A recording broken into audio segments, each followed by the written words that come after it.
하나님의 말씀입니다. 할렐루야, 아멘. 오늘 창립 10주년을 기념하는 주일 아침입니다. 우리 교회의 시작부터 지금 10년의 이 시간들은 하나님의 은혜의 시간입니다. 결코 사람의 힘만으로 된 일이 아니었고 무엇을 특별히 잘해서 여기까지 온 것도 아닙니다. 우리 장로님 기도하셨지만 때로는 기뻤고 때로는 막막했고 때로는 예상하지 못한 어려움도 있었습니다. 그러한 시간들을 지나왔습니다. 그러나 그 모든 시간 속에서 변함없는 것은 하나님은 여러분을 버리지 않으셨다. 여기까지 우리를 인도해 주셨다는 것입니다. 그러므로 오늘은 우리의 첫 입술의 고백은 감사의 날입니다. 은혜를 기억하는 날이 되기를 축원합니다. 우리가 기념한다는 것은 단지 지난 시간의 행적을 돌아보는 데 또 추억하는 데 있는 것은 아닙니다. 오늘 하나님 앞에서의 우리 자신을 돌아보는 시간이고 날이 되어야 합니다. 그래서 우리는 이렇게 스스로 질문했으면 합니다. 주님, 우리 교회는 지금 어디에 서 있습니까? 주님, 지금 우리에게 가장 필요한 것은 무엇입니까? 주님, 앞으로 우리가 다시 붙들어야 할 본질은 무엇입니까? 하고 말입니다. 그런 의미에서 오늘 하나님께서 우리에게 주시는 말씀 본문은 매우 중요한 말씀을 우리에게 들려주십니다. 갈멜산 이야기는 너무나 잘 알려져 있고 우리도 잘 아는 이야기입니다. 850명에 이르는 바알과 아세라 선지자들 앞에 한 사람, 하나님의 선지자 엘리야가 서 있습니다. 외롭게 서 있습니다. 그러나 하나님은 그 한 사람 엘리야를 통해서 하나님의 살아계심을 나타내셨습니다. 이것이 오늘 우리에게 주시는 위로여 격려의 메시지가 됩니다. 하나님은 결코 강한 것으로만 일하지 않으시기 때문입니다. 많은 숫자로만 역사하는 분도 아니기 때문입니다. 외형이 크고 성과가 있고 열매가 있고 화려한 것으로만 일하시지도 않기 때문입니다.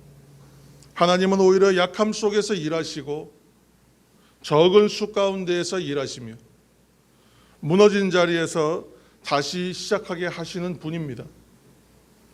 오늘 주시는 말씀을 통해서 우리가 본질을 되찾고 또 새롭게 일어서는 교회와 성도가 되기를 축원합니다. 첫째로 하나님은 어두운 시대에도 자기 사람을 남겨두십니다. 열왕기상 18장의 배경은 영적으로 매우 어두운 시기였습니다. 기원전 9세기 아합이 다스리던 북이스라엘은 외적으로는 아주 부강한 시대였습니다. 군사적, 정치적, 경제적 모두 번영을 누렸습니다. 그러나 내적으로는 사회적 불의함이 가득했습니다. 그 사회는 악함으로 가득했고 또한 동시에 종교적 타락 또한 심했습니다. 특히 하나님을 섬긴다고 하면서 동시에 바알과 아세라와 같은 우상도 함께 붙들고 있었습니다. 그래서 이 시기는 혼합주의의 시기라고 말합니다. 오늘 21절 말씀을 한번 보시기 바랍니다. 18장 21절입니다. 18장 21절을 보시면 엘리야 선지가 백성들 앞에서 큰 소리로 일갈을 합니다. 모든 백성에게 가까이 나아가서 말합니다. 너희가 어느 때까지 둘 사이에서 머뭇하려느냐? 여호와가 만일 하나님이면 그를 따르고 바알이 만일 하나님이면 그를 따를지니라. 그런데 더 우리가 주목되는 장면은 무엇이냐면 백성들이 어떠한 태도였냐 하는 것입니다. 이러한 일갈 앞에서 백성들의 태도는 한마디도 대답하지 아니하더라입니다. 사랑하는 성도 여러분, 이 말씀이 꼭 아합 시대에만 적용되는 말씀이 아니라는 것을 우리도 공감하실 것입니다. 오늘 우리 시대에도 그대로 적용됩니다. 하나님을 믿고 따른다 라고 하면서도 실제로는 눈에 보이는 현실에 우리는 수없이 끌려다닙니다. 흔들립니다. 왜 그렇습니까? 이쪽에도 한 발, 저쪽에도 한 발. 그렇게 걸치고 살아가다 보면 신앙은 희미해지기 때문이, 또 믿음도 흔들리기 때문입니다. 그래서 오늘 하나님께서 우리에게 말씀하십니다. 어느 때까지 둘 사이에서 머뭇하려느냐. 창립 10주년을 맞는 오늘 우리 교회가 먼저 붙들어야 할 말씀입니다. 다시 하나님께로 돌아오라는 말씀이고, 또 하나님 앞으로 가까이 나아오라 하시는 말씀입니다. 그런데 오늘 우리가 감사한 것은 그렇게 어두움의 시대에도 희망이 없어 보이고 빛이 안 보이는 시대였지만 그 시대에도 하나님께서는 자기 사람을 남겨두셨더라는 것입니다. 그 대표적인 인물이 오늘 18장 가운데 등장하는 또 한 사람의 인물 오바댜입니다. 오바댜 이분은 아합 왕궁의 고위 관리였고 아합의 최측근이었습니다. 그러나 그는 동시에 하나님을 경외하는 사람이었습니다. 그러면 우리가 생각하기에는 오바댜도 이쪽에 한 발, 저쪽에 한 발 아닙니까? 생각할 수 있어요. 그러나 그는 성경은 무엇이라고 얘기하냐면 하나님을 경외하는 사람이었다라고 증언합니다. 그가 어떠한 행동을 하였는지 보았더니 아합 왕의 눈을 피해서 자신의 목숨을 걸어서 선지자 100명을 숨기고 먹였습니다. 그래서 우리는 다시 한번 이 말씀 가운데 위로를 얻습니다. 이 시대에는 엘리야만 있었던 것이 아니다. 아합의 왕궁 한복판에 오바댜와 같은 사람도 있었다는 것입니다. 눈에 드러나는 각광받고 인정받는 사역자만 있었던 것이 아니라 이처럼 크게 드러나지 않았지만 숨은 헌신자도 있었다는 것입니다. 이 말씀이 오늘 우리들에게 또한 위로가 되기를 바랍니다. 왜냐하면 모든 교회가 화려하게 세워지는 것은 아니기 때문입니다. 사람들 눈에 잘 띄지 않고 이름이 드러나지 않아도 조용히 자기 자리를 지키며 기도하는 사람, 묵묵히 섬기는 사람, 교회를 향한 사랑을 결코 놓지 않는 사람, 하나님 앞에서 중심을 지키는 사람이 있어서 교회는 무너지지 않는 것입니다. 오늘 우리 교회가 여기까지 올 수 있었던 것은 그런 오바댜와 같은 사람들의 헌신 때문입니다. 누가 알아주지 않아도 예배를 위해 준비했던 손길들이 있었습니다. 보이지 않는 곳에서 눈물로 기도한 사람들이 있었습니다. 어려울 때에도 교회를 세워보겠노라, 지켜보겠노라 손 놓지 않고 마음을 다해 붙든 사람들이 있었기 때문에 오늘 사랑담은 교회가 이 자리까지 왔습니다. 그러므로 창립 10주년을 맞는 오늘 우리는 이러한 고백을 드리게 되기를 축원합니다. 주님, 내가 이 시대에 오바댜와 같은 사람 되게 하여 주옵소서. 내가 우리 교회에 오바댜와 같게 하옵소서. 시대가 어두워도 중심을 잃지 않게 하여 주시고 환경이 흔들려도 신앙의 정체성을 잃지 않게 하여 주옵소서. 보이지 않는 자리에서도 충성하는 사람이 되게 하여 주옵소서. 하나님은 지금도 그 한 사람을 통해 교회를 붙드실 줄로 믿습니다. 둘째로, 회복과 부흥은 놀라운 기적을 통해서가 아니라 무너진 제단을 수축하는 데에서 시작됩니다. 우리가 갈멜산 이야기를 떠올리면 가장 먼저 하늘에서 불이 떨어지는 장면 우리는 떠올릴 수밖에 없습니다. 너무나 당연합니다. 얼마나 놀라운 장면입니까? 그런데 성경은 그 놀라운 기적적인 장면 앞서 우리에게 더 중요한 사실 하나를 우리에게 제시합니다. 여러분, 30절입니다. 18장 30절 말씀을 우리가 한 목소리로 함께 읽겠습니다. 30절 시작.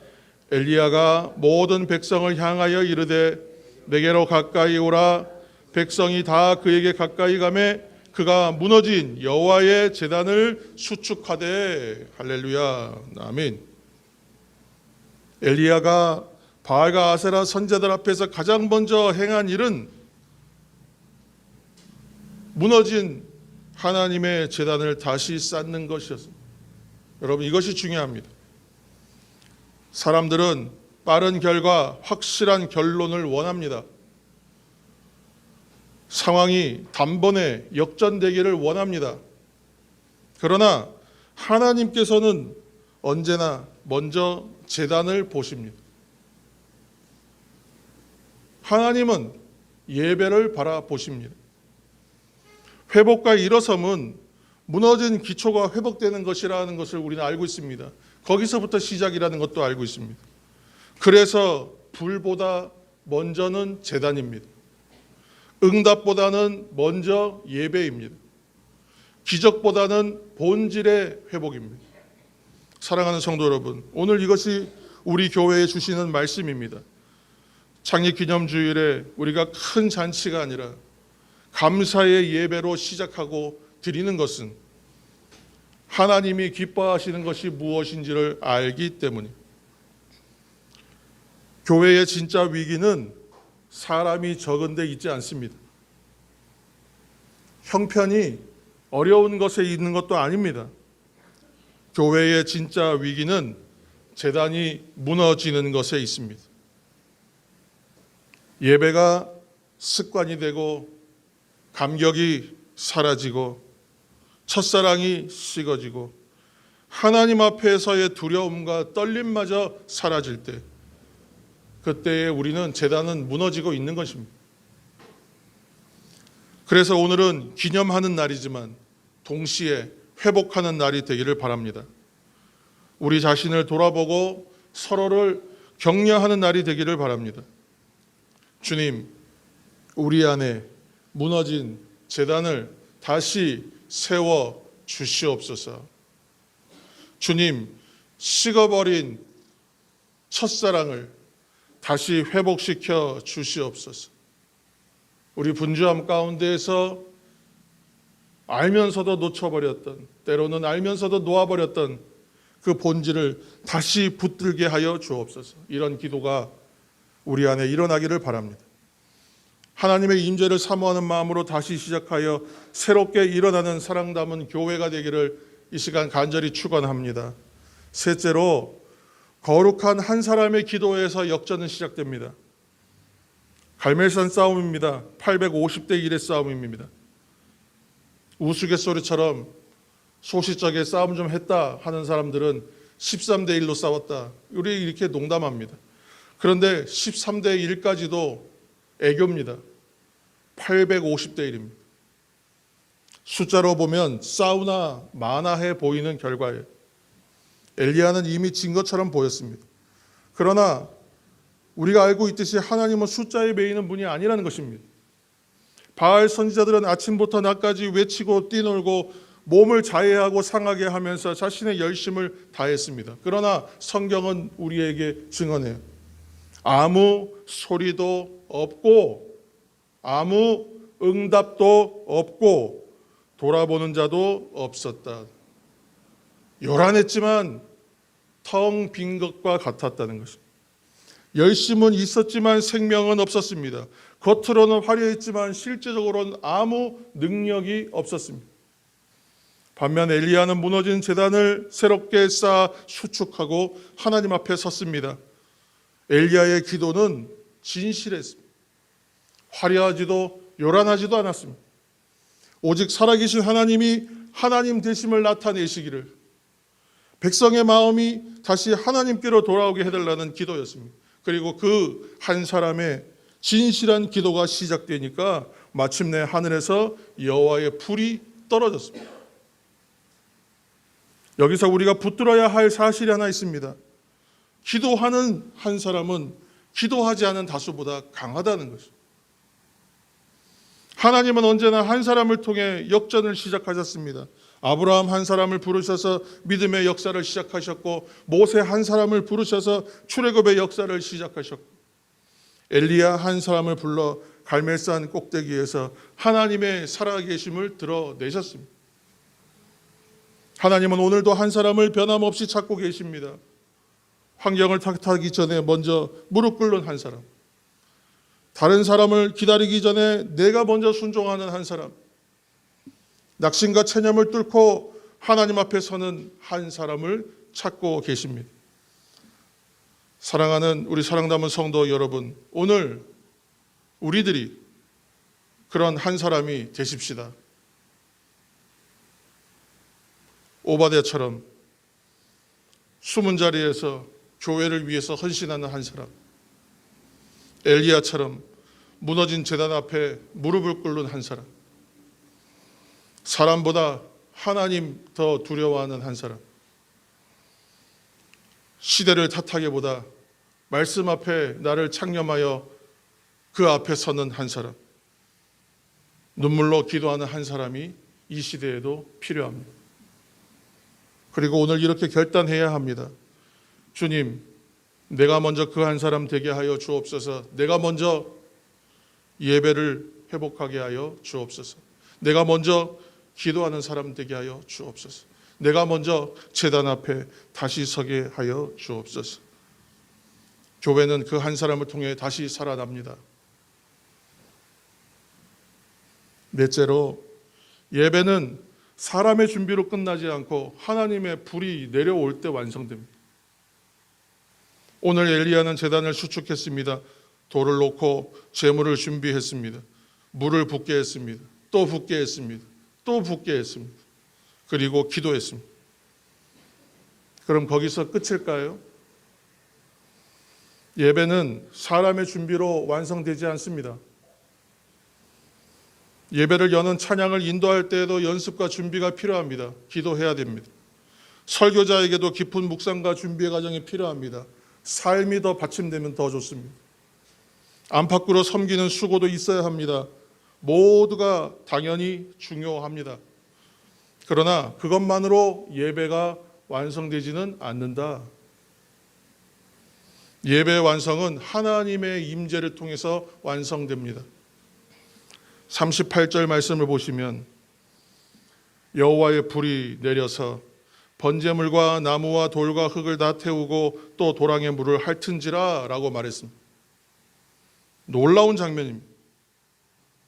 우리가 본 것처럼 왜 놀랍습니까? 제단이 불이 붙기 좋게 바짝 말라있는 상태가 전혀 아니었기 때문에 물을 한 번만이 아니라 여러 번 부었습니다. 도랑에 물이 가득 넘쳐 흐를 정도였습니다.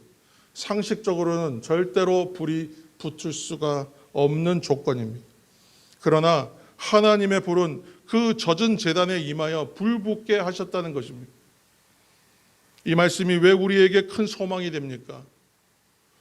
교회도, 가정도, 우리의 심령도 이처럼 젖은 장작과 같은 상태일 수 있기 때문입니다. 그래서 이런 형편에서 어떻게 다시 시작하지? 어떻게 일어서지? 무엇으로 성과를 내지? 우리는 그렇게 생각할 수 있습니다. 그러나 오늘 우리에게 복음이 무엇입니까? 하나님의 불은 마른 장작만 태우는 불이 아니라 젖은 장작도 태우는 불이라는 것입니다. 그러므로 우리의 소망은 조건도 사람도 환경에도 있지 않습니다. 우리의 소망은 하나님의 불이 임하느냐에 있습니다. 예배 가운데 하나님의 불이 임하면 식었던 심령이 다시 불타오릅니다. 뜨거워집니다. 낙심한 사람은 다시 일어설 수 있습니다. 메마른 교회에 생명이 돌기 시작합니다. 두려움에 사로잡혔던 사람이 다시 담대해집니다. 그러므로 우리가 오늘 진짜 사모해야 할 것은 하나님의 임재가 있는 예배의 회복입니다. 살아계신 하나님이 찾아오시는 예배입니다. 하늘의 불이 임하는 예배입니다. 저는 창립 10주년의 오늘 우리 교회가 그런 교회 되기를 원합니다. 하나님이 실제로 임하시는 교회, 말씀을 들을 때 심령이 뜨거워지고 찬양할 때 하늘의 위로가 임하고 기도할 때 눈물이 회복되는 교회, 하나님의 불이 임하는 사랑 담은 교회 되기를 이 시간 예수님의 이름으로 축원합니다. 이제 10년을 지나는 우리의 다음 걸음은 사람의 계획만으로 할 수가 없습니다. 아무리 계산해보고 아무리 계획해 보아도 우리의 머리에서 나올 수 있는 것은 한계가 있습니다. 오직 하나님의 불이 있어야 길도 보이고 갈 수 있는 동력도 생깁니다. 하나님의 임재가 있어야 앞으로 한 발짝 나아갈 수 있습니다. 그러므로 오늘 주님, 우리 교회 예배 가운데 불을 내려 주옵소서. 주님, 우리 각 사람의 심령 가운데에 성령의 불을 다시 한번 붙여 주옵소서. 우리 이렇게 기도하는 믿음의 종 되기를 바랍니다. 마지막으로 불이 임한 뒤에는 은혜의 비가 있습니다. 갈멜산 이야기는 불이 내린 것으로 끝나지 않습니다. 그 다음에 비가 옵니다. 3년 동안 비가 없었기에 온 땅은 메말랐고 백성들의 영혼마저 메말라 있었습니다. 그런데 재단이 회복되고 불이 임하고 나니까 마침내 큰 비가 다시 내립니다. 저는 이것이 매우 중요한 영적 원리라고 생각합니다. 불은 하나님의 임재를 나타냅니다. 비는 하나님의 공급하심을 의미합니다. 은혜의 공급입니다. 하나님은 그래서 자기 백성에게 불만 주시는 분이 아니라 은혜의 비도 반드시 내려주시는 분이라는 것입니다. 예배는 하나님의 불이 임하는 자리이며 동시에 하나님의 은혜가 다시 흐르기 시작하는 자리입니다. 예배가 살아나면 메마른 심령에 은혜가 흐르기 시작하고 예배가 살아나면 메마른 가정에 회복이 시작됩니다. 예배가 살아나면 교회 안에는 다시 생명의 물줄기가 흐르기 시작합니다. 그래서 결국 교회의 소망은 예배의 회복에 있다고 말하는 것입니다. 사랑하는 성도 여러분, 우리 교회가 다시 시작하면 하나님은 불도 주시고 비도 주실 줄로 믿습니다. 임재도 주시고 공급도 주실 것입니다. 첫사랑도 회복시켜 주시고 사명도 새롭게 우리에게 일깨워 주실 것입니다. 메마른 마음에 은혜를 부어 주시고 지친 영혼에는 새 힘을 주시고 흔들리는 가정에도 하나님의 회복을 허락하여 주실 것입니다.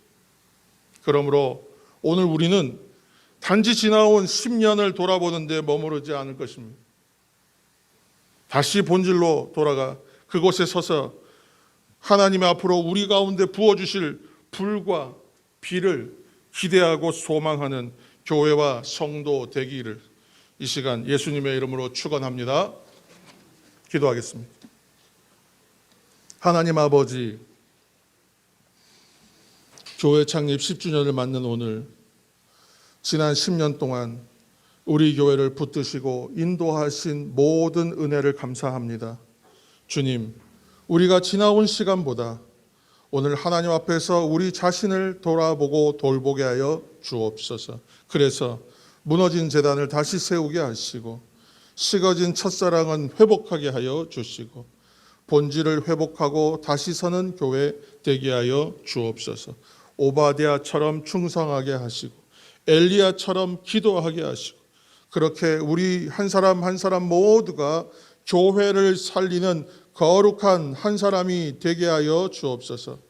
오늘의 우리의 예배 가운데 하늘의 불을 내려주시고 우리 교회와 가정 위에 은혜의 단비를 부어 주시옵소서. 그래서 은혜로 다시 시작하고 일어서는 교회 되게 하시고 끝까지 주님만 예배하는 성도와 가정과 교회가 되게 하여 주옵소서.